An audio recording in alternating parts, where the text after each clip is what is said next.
well as maybe potential yearbooks, things like that, being part of it. Community events, the documentation of things that happened. This is again the snapshot of 2017. So we've got quite a list there. Documentation pieces such as newspapers, realtor's guide, fashion guides, TV listings, top news, travel, daily documents. What did things cost in 2017? This is to be open 50 years from now. Project documentations, of course, everything about the project and all these milestone ceremonies. Former courthouses of Seneca County, and then predictions for 2067. So that's kind of our categorical listing of things, and we continue to work on it. Yeah, I think it's really important. I mean, what we typically do, what we all typically do, is concentrate on current events, if you will. And this really is a multi-generational time capsule. We certainly want to have things from history in there, and we want to have, something for the future. So it sounds like we're getting all those bases covered. I know when we gave the groundbreaking ceremony, it would have been nice to have had the context of the speeches of those folks that spoke in 1884 for the groundbreaking of that, that facility at that time. So hopefully we think of those things so that 4 generations from now we'll be able to find that information and use it. So nice job. Thank you for working on that. There really are a lot of sub-stories, if you will, to the courthouse. There's a group working on raising funds for Lady Justice on the top of the dome. And, there are people that work very hard at the interior design, that now has been done. And so again, it amazes me the number of people who volunteer their time to do these things. So thanks to all those folks. But please submit any ideas you might have. I've got a couple of emails, and I'm sure there's some other ideas about what should be included in the time capsule. Okay, anything under new business? Well, let's begin with what we have on the agenda. I have a resolution approving the Ohio Historical Connection Grant Agreement, the Ohio Historical Connection Seneca County Museum Organizational Development Project, and authorizing Holly Stacy, Commissioner, to sign and all other related documentation. I have a resolution appointing members to the revolving loan fund committee. I have 3: Andy Faber for 1 year, Julie Hall for 1 year, and Bob Brown. I have a resolution authorizing or establishing the discounted rates for Bascom Sewer District for Hopewell Township trustees in Meadowbrook. Along with another resolution to go along that is authorizing the acceptance of discounted sewer district quarterly payments for Bascom Sewer District for Hopewell Township trustees in Meadowbrook. I think Charlene is here to kind of explain. Yes.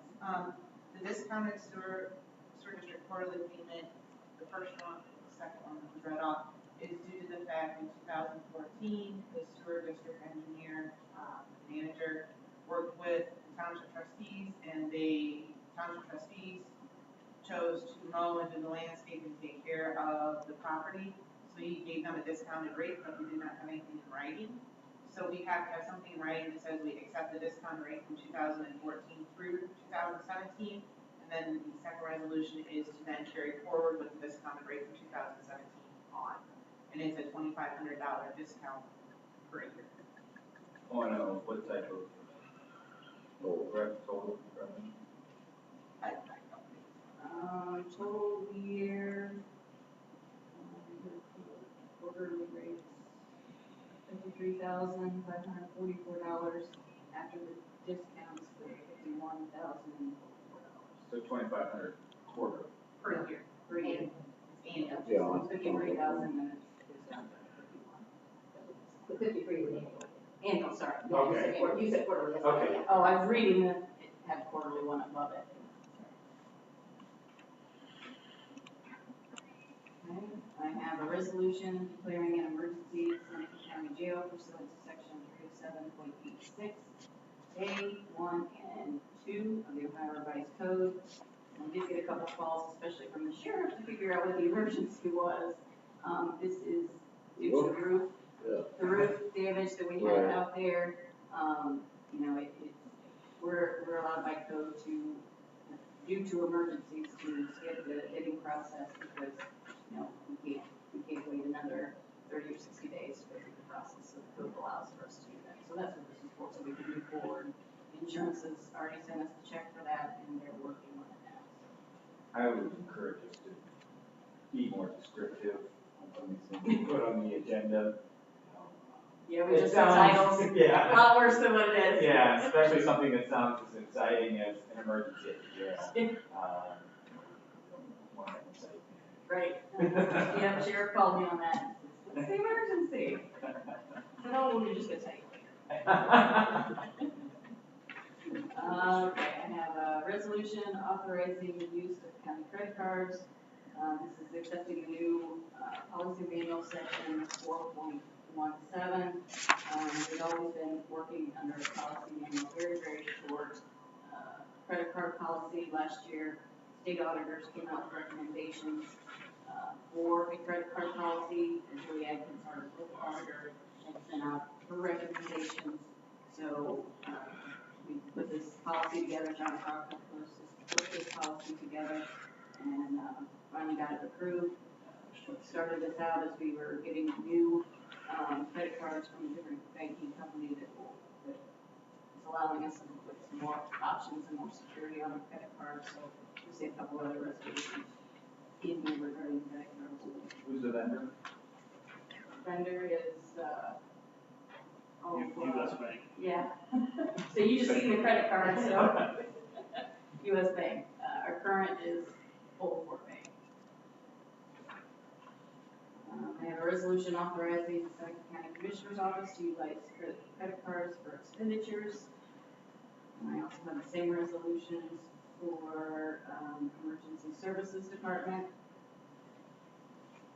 for Maintenance Department, Juvenile Probate Court, and the museum, and County Dog Warden's Office to utilize the credit card services. Each resolution details their credit card limit and what they are allowed to use the funds for, the credit cards for. It's limited to our policy, what they can and can't use. And with this new credit card service, we can actually tell the credit cards what to accept. If we say they can only buy fuel with it, it shuts down the credit card if they try to go buy groceries or something else. Are these individual cards or are They're the One. departments, are the credit they, cards. each one of these represents a card? Yes, They don't have to come to the commission's office. no, correct. They will have their own for their office. Okay, That's all the resolutions I have. All right, very good. I'll accept the motion to approve the authorizations and administrative signings. So moved. And second, Roll call, please. Commissioner Stacy? yes. Commissioner Thomas? Yes. Commissioner Kirschner? Yes. Okay, we are now at public comment time. We want to wait to go speak. Are the kids going to be available? Probably not hear you. Yeah, we figured it'd probably be around 10:35, 10:40. Okay. About 10 minutes, they'll all be here, they'll be getting into the labs, and then we're gonna bring them down in chairs. We've got a podium set up, for you to go out there and All right. take care of business. So, we'll kind of keep watching, but we figured we should have everybody settled by that time. You got some, About, if you can you got some stretch it questions for 10 more planned? minutes. You got some questions planned for us? You got some questions planned for us? Would you like some questions? No, We have 10 minutes to do it if you want us to. Yeah, I mean, just maybe to spur a couple of questions Yeah, anyways, from I some think we can students. feel more Yeah, comfortable absolutely. getting up. Any comments from the gallery today?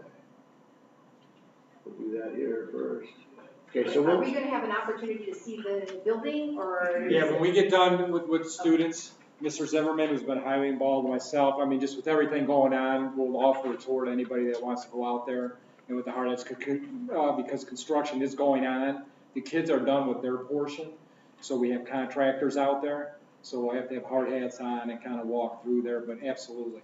Maybe you would just give a brief synopsis for the purposes, I'm not sure, when we entered into an agreement to, and I know Ken's here probably for that reason, to see occupancy of that space as well, but whereas you offered to us an ability to have that one room in that space, the public safety program being a major focus, a portion of that building. So I don't know if these two are the two that were covering our meetings at that time or not. Right, That is. right.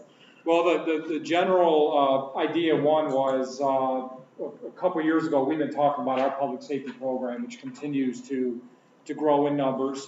If you've never been in our current lab here, it's down in the further section of the building, and it's really just a classroom setting. And, you know, you got to bring equipment in. Didn't so much kids getting a lot of good training, but to replicate the actual criminal justice or public safety was difficult to do. So we wanted to expand that program and then one, give us more opportunities to expand other programming. So we had the idea to build a standalone public safety building, as we have plenty of property to do so. And at the same time, try to involve students into the project as well. The best you can in a commercial type project, you got to kind of watch where you go.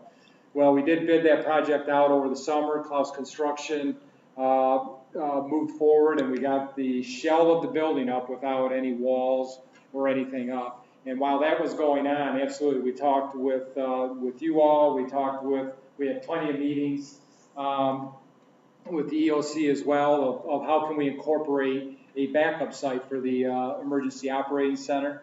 And then we did be able to come up with that space as a kind of a shared space for our adult public safety, as well as giving space for Seneca County backup for emergency operating.